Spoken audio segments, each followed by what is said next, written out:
On the night of August 12, 1985, at 6:55 and 54 seconds, a Boeing 747 JAL Flight 123 grazed two mountain ridges, crashed onto a third ridge, and burst into flames 62 miles northwest of Haneda Airport, Tokyo.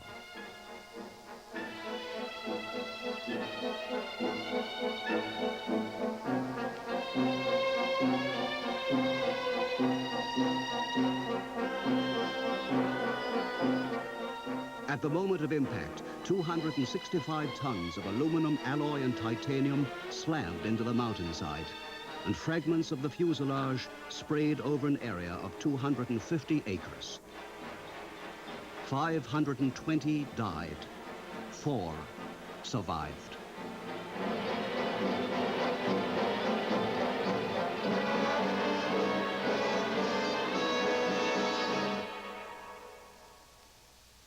The following day, parts of the fuselage were recovered from the sea about 32 miles southwest of Haneda.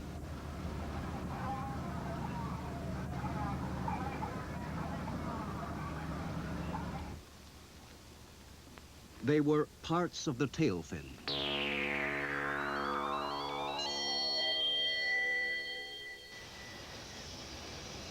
What had happened to that Boeing 747? A plane once considered one of the safest in the world. This program is a report which probes into the cause of the crash of JAL 123, the world's worst single plane disaster. On August 12, JAL Flight 123 was scheduled to leave Haneda Airport at 6 p.m. for Osaka with 524 crew and passengers, including businessmen and families on holiday.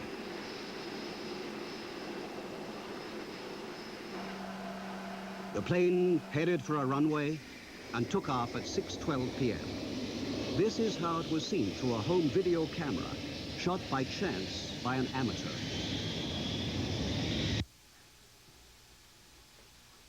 After its takeoff, what was its flight path? After losing a large part of its tail fin, it turned to the right in a wide circle, way off its scheduled course. At 6:55 and 54 seconds, the plane crashed onto the mountain.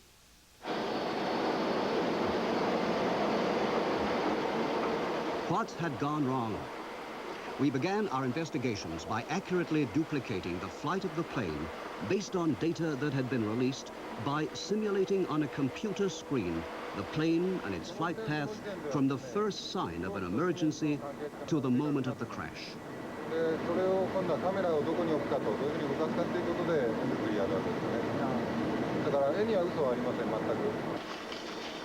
We fed into a computer all the data available regarding the crucial facts, including altitude, airspeed, normal acceleration, and banking of the plane.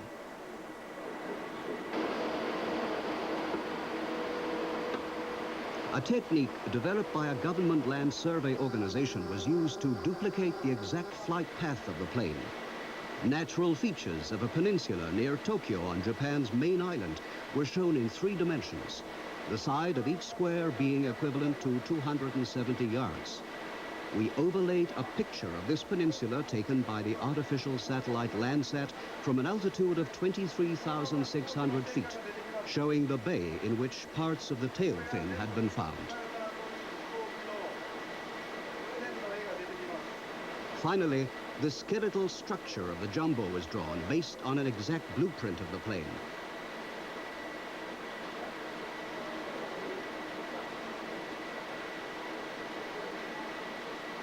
Then it was blocked in.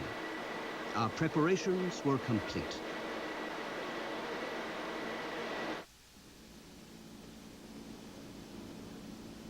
Computer simulation of the airplane on its flight path.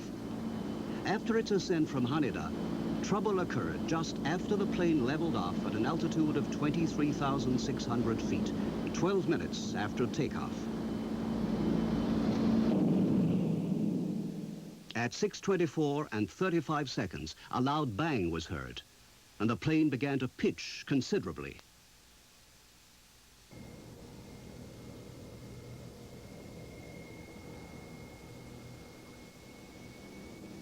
One of the survivors who was sitting at the rear of the plane told us about the first sign of an emergency. She was an off-duty assistant purser for Japan Airlines and was flying from Tokyo to Osaka.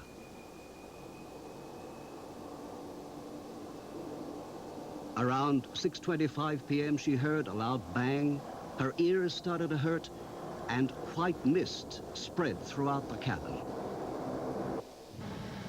What was this white mist? The Japanese Air Self-Defense Force threw light on this, for they've been investigating what would happen in the event of air suddenly rushing out of a cabin.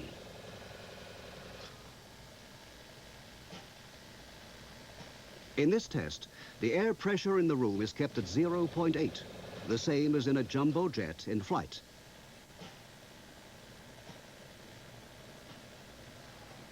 If air pressure in the room is suddenly dropped to 0.4, the room is filled with a white mist because the moisture in the air vaporizes.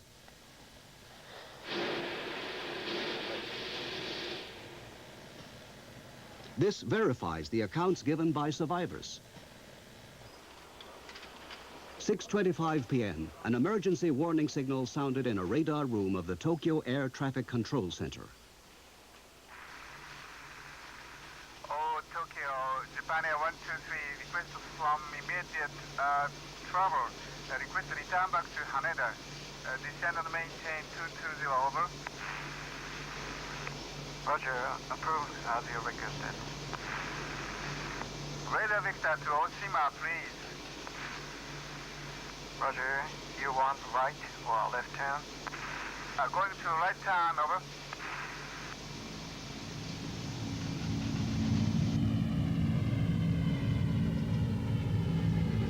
The plane banked slightly to the right, but it didn't fly toward Oshima, nor did it descend. Japan Air 123, confirm you're declared emergency. That's right. That's affirmative. 123, roger. And request your nature of emergency. But there was no reply from the pilot to this question.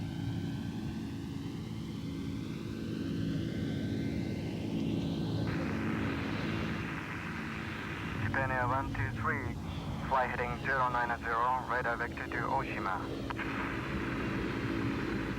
But now on control. On control.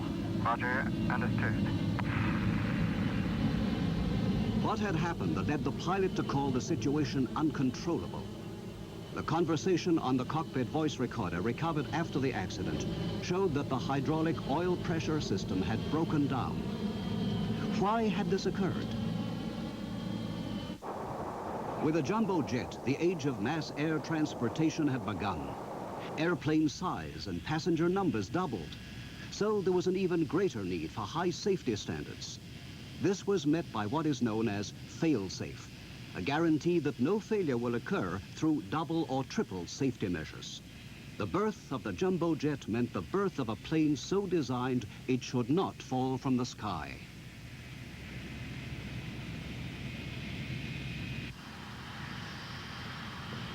How does fail-safe work? Let's take a look at some of the safety measures.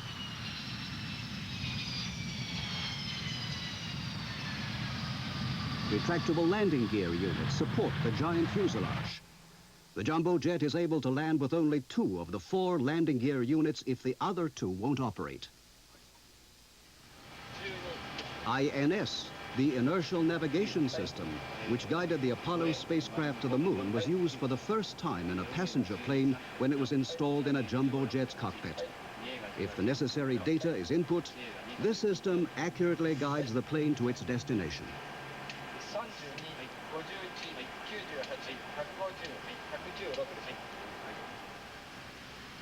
We could call these 4 hydraulic lines symbols of fail-safe. This system was first used in a jumbo jet.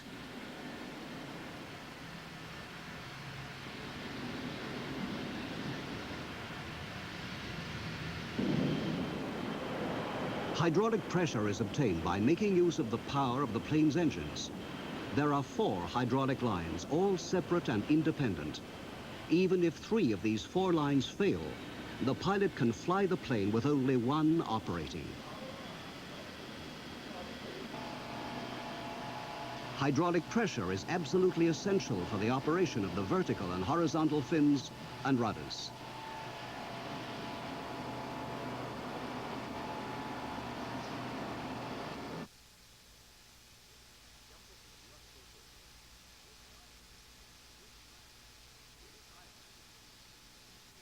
This diagram shows the distribution of the hydraulic lines.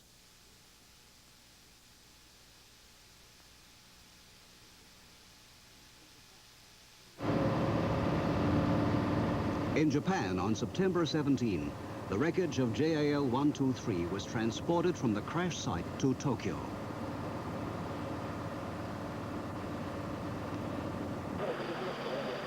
What was it that caused all of the 4 hydraulic lines to malfunction? When the Aircraft Accident Investigation Commission of the Ministry of Transport first began its investigation, it concentrated on the pressure bulkhead in the rear of the airplane, which had broken into 6 pieces. It's a reinforced wall separating the pressurized cabin from the non-pressurized tail section at the rear of the plane, so that passengers can breathe normally when the plane flies at high altitudes where atmospheric pressure is low.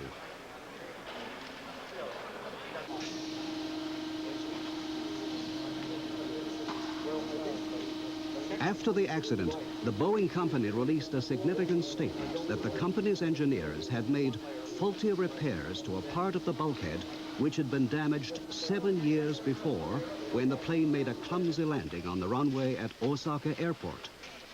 It was this pressure bulkhead that the investigators homed in on.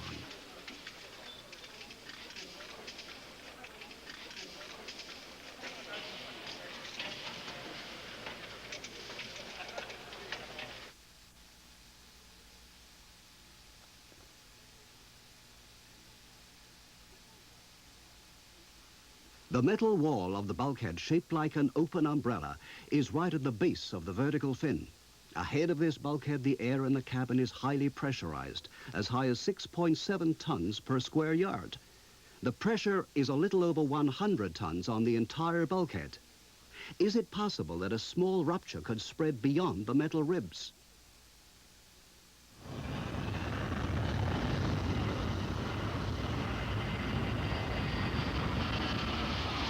This is what actually happened in September 1979 to the aft pressure bulkhead of an Air Canada DC-9, which had taken off from Boston Airport. It was 14 minutes after it left the airport as it was coming out of the ascent and leveling off at an altitude of 24,600 feet. According to the report by the DC-9 Accident Investigation Group, a gaping hole appeared in the rear of the cabin, a loud bang was heard, the cabin pressure suddenly dropped, and white mist formed in the cabin. This was very similar to the JAL accident. In both cases, the trouble happened just after the plane had leveled off. There was a loud bang, a sudden drop in cabin pressure, and a white mist. One of the crew members was Miss Neneman, a stewardess. The suction is so strong that the rear of the aircraft didn't exist. Everything was being sucked out. So I was at the back, serving. I was at the row 17, and I was holding on to a wheel cart, or bar cart, I don't remember anymore. I never know because it's in that Boston Harbor now. It got sucked out. And I was saved by the passenger who grabbed me. The front crew didn't have a clue what has happened. Of course, the cockpit door was closed, so they didn't know. And when he came out, he was totally shocked what he saw. Co-pilot, yes. DC-9 has The rear end of the DC-9 had been ripped he off. was in a total shock. In the bulkhead, there was a hole large enough for 2 men to pass through. Humongous hole. The DC-9 experienced trouble similar to the 747s, yet the DC-9 did not crash. It's beautiful in a way, but it's very scary.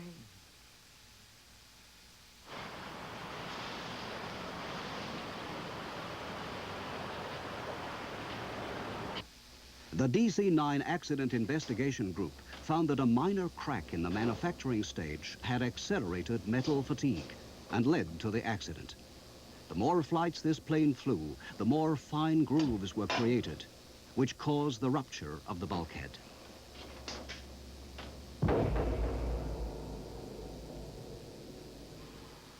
In the JAL 123 accident, fine grooves, which are typical indications of metal fatigue, were found in almost all sections which had been incorrectly repaired by Boeing engineers.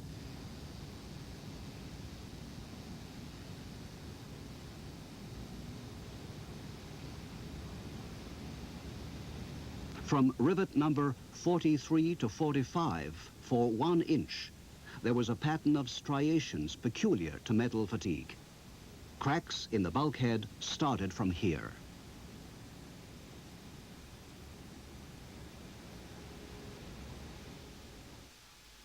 There were also 11,000 fine grooves between rivet number 44 and 45. The greater the number of flying hours, the greater the number of grooves that form. By checking the number of grooves and coordinating this figure with the number of flights the jumbo jet had made before the accident, it was found that cracks had started at least 3 years before.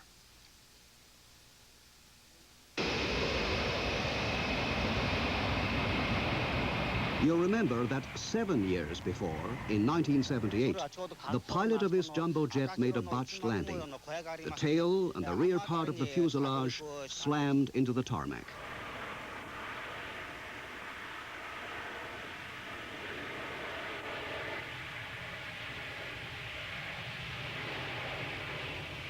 The aft pressure bulkhead was damaged and was repaired by Boeing engineers, but incorrectly.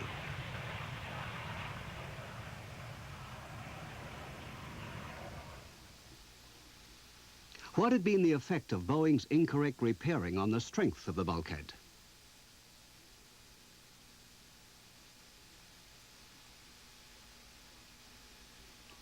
The pink segment is the section of the bulkhead replaced by Boeing after the 1978 landing incident. The particular section incorrectly repaired is shown by the red strip that was flashing. On the left, correct repairs have been made. On the right, incorrect. Riveting must be done to a single splice plate, not to 2 separate plates.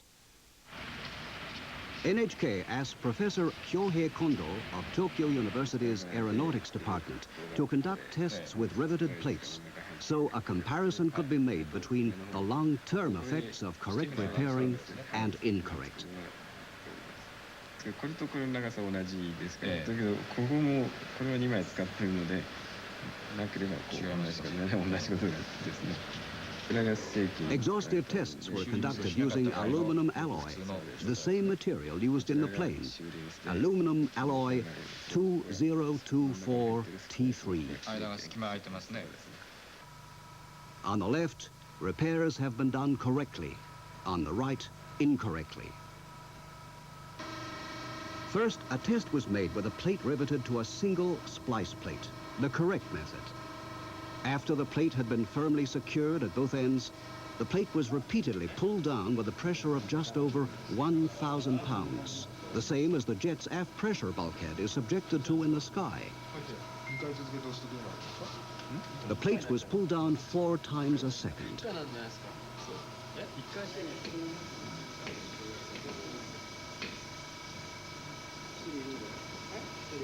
Half an hour after the test began, according to the naked eye, no change had taken place.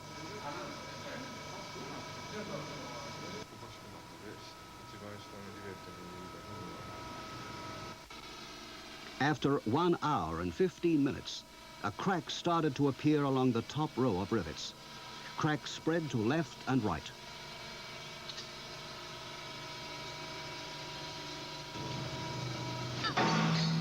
About 3 hours after the test began, the splice plate broke after being pulled down 50,880 times. Next, we tested a splice plate riveted to 2 separate plates.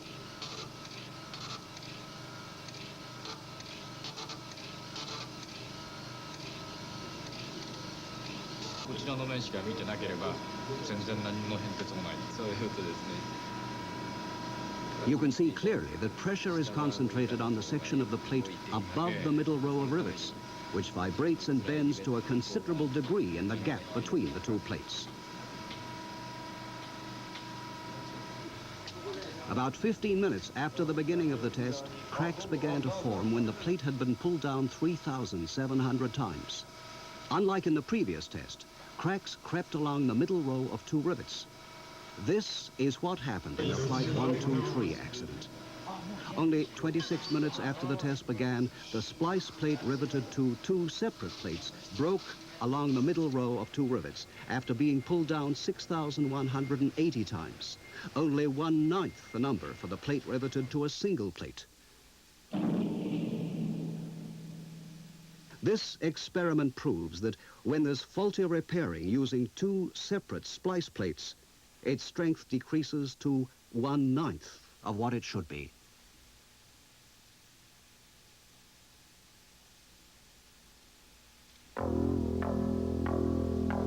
An absolutely elementary mistake had been made by skilled engineers from Boeing.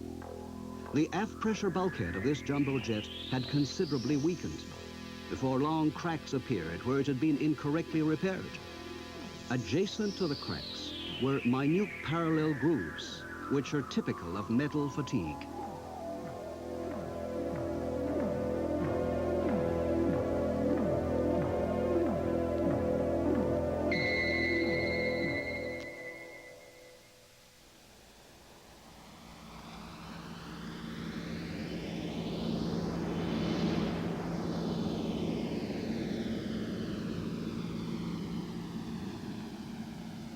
This is a snapshot of the plane taken by a man who noticed it was flying most erratically, so he grabbed his camera and took that shot at the very time the plane was out of control.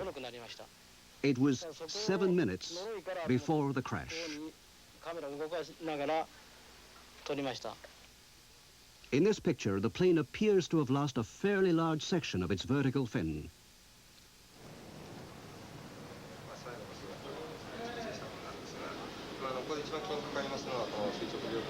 What percentage of the vertical fin had gone? How much information could we get from this one snapshot, which was far from clear? We analyzed this picture with the aid of the most advanced equipment.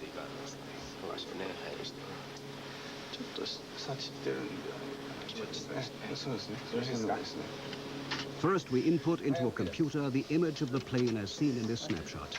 This is a close-up of the tail section.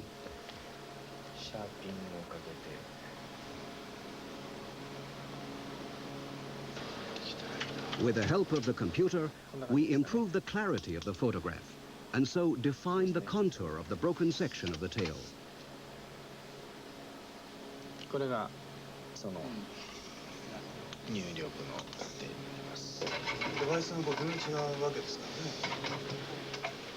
We isolated the tail section of another 747 jumbo jet seen from the same angle as in the snapshot and picked out its contour.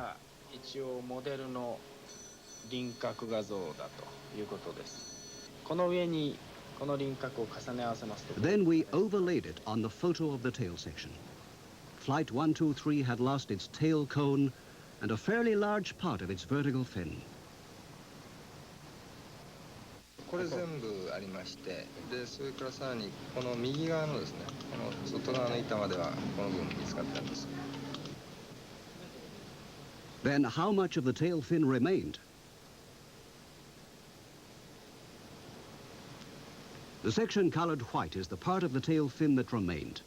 If we counted the number of white microdots on the screen, we could find the area of the remaining section. There were 3,840 dots.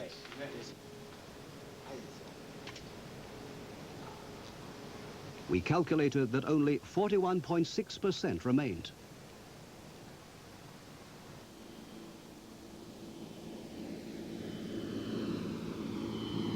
With nearly 60% of its tail fin gone, how did the plane fly?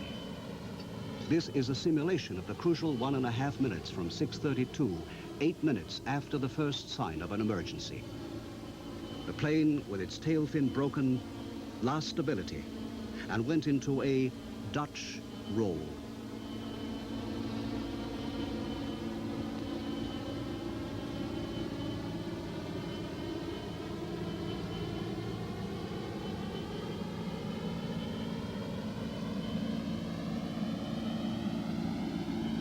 Each two-way swing of the Dutch roll lasted for about 12 seconds, with a maximum angle of 60 degrees.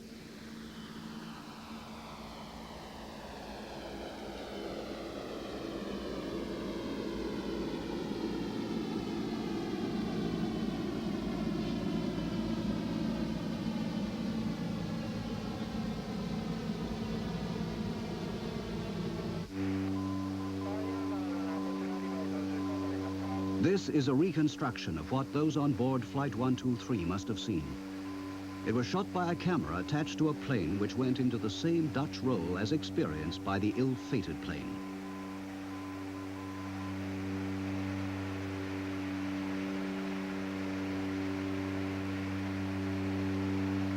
The land and sky as seen from Flight 123 must have been rolling like this.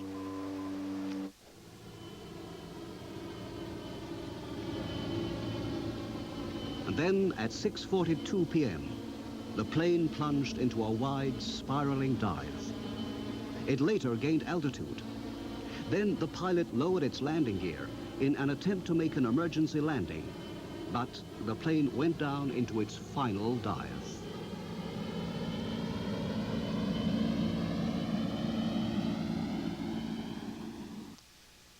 These are graphs of the loud bangs and of the warning signals. From these,